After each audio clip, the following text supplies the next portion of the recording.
और इस वक्त की बड़ी खबर यह है कि जम्मू कश्मीर में सुरक्षा बलों ने 24 घंटे के भीतर राहुल भट्ट की हत्या का बदला पूरा कर लिया है। सुरक्षा बलों ने बांदीपोरा में 2 आतंकियों को मार गिराया और ये दोनों आतंकी पाकिस्तानी बताए जा रहे हैं, जिनमें एक का नाम है फैसल उर्फ सिकंदर और दूसरे का नाम है अबू उकासा। फैसल पर बांदीपोरा में 3 पुलिस वालों की हत्या का भी आरोप है।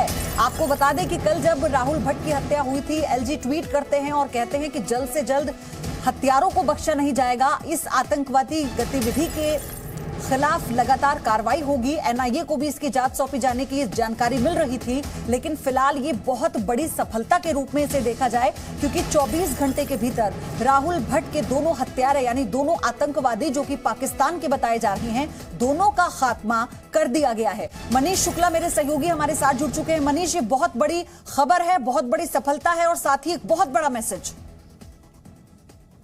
जी हाँ, बिल्कुल। देखिए, कश्मीर में लगातार जो टेररिस्ट हैं वो टारगेट कर रहे हैं सिविलियंस को, कश्मीर पुलिस के जवानों को। कुछ ऐसे जवान जो छुट्टी पर आ रहे हैं उनको टारगेट किया गया है पिछले कुछ दिनों में, और ये सब कुछ पाकिस्तान के इशारे पर हो रहा है, क्योंकि बाकायदा इंस्ट्रक्शन दिए जा रहे हैं कि कश्मीर में जो नॉर्मलसी लौट रही है उसे खराब करना है। अगर आप एनकाउंटर के बारे में बात करेंगे बांदीपुरा के, तो इस बारे में इनपुट है कि एक लेटेस्ट इन्फिल्ट्रेशन हुआ है कुछ दिनों पहले, जिसमें आतंकी कश्मीर में घुसे थे, और ये कहा जा रहा है कि बांदीपुरा के एनकाउंटर में जो 2 आतंकी मारे गए हैं, और इससे पहले एक अलग एनकाउंटर में आतंकी मारा गया था। दरअसल 3 आतंकियों पर शक है कि वो उन्होंने राहुल भट्ट की रेकी से लेकर के और उसके मारने की पूरी जो प्लानिंग थी उसमें वो शामिल थे।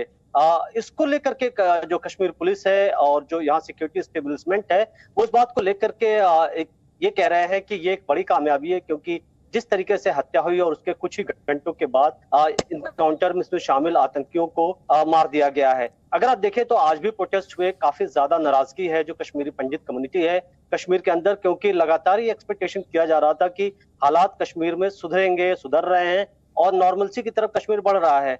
कई ऐसे कश्मीरी पंडित हैं जो अपने घरों को छोड़कर चले गए थे वैली से या कश्मीर से देश के अलग हिस्सों में, उनको वापस भी लाने की बात की जा रही थी, क्योंकि उनके घर, उनकी जमीन तो कश्मीर में ही है। लेकिन जिस तरीके से आपने देखा कि इससे पहले भी वैली के अंदर, श्रीनगर के अंदर कश्मीरी पंडितों को टारगेट किया गया था, चाहे वो मेडिकल स्टोर में काम करने वाले हो, चाहे अलग इलाके में रह रहे हो, एक दहशत क्रिएट करने की कोशिश की जा रही है। तो ये एक बड़ा चैलेंज है, लेकिन अगर आप हिसाब से बात करें तो एक बड़ी कामयाबी भी है कि इतने कम समय में जो भी हत्या में शामिल, जो प्रदर्शन कर रहे थे, वो लोग जो धरने पर बैठे थे, क्योंकि राहुल के जो सहकर्मी हैं जिनके सामने राहुल की निर्मम हत्या कर दी गई, उनका साफ तौर पर यह कहना था कि हमारी सिक्योरिटी का क्या। राहुल के परिवार वाले और जो बाकी कश्मीरी पंडित इस धरने में शामिल थे, उनका यह कहना था कि हमारे परिवार की सुरक्षा का क्या, वो कौन मुहैया कराएगा। तो ये एक बड़ा मैसेज उन लोगों के लिए भी है कि आपकी सुरक्षा की जिम्मेदारी सेना की है, जवानों की है, वहां की सरकार की है। जी हाँ, बिल्कुल।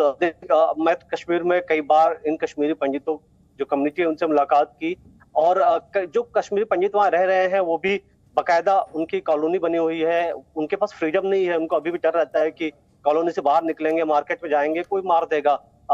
उनकी जमीन, उनके सारी प्रॉपर्टीज बाहर ही है, लेकिन उनको बिल्कुल एक जेल के अंदर एक तरीके से रहना पड़ता है, काफी उनको थ्रेट है।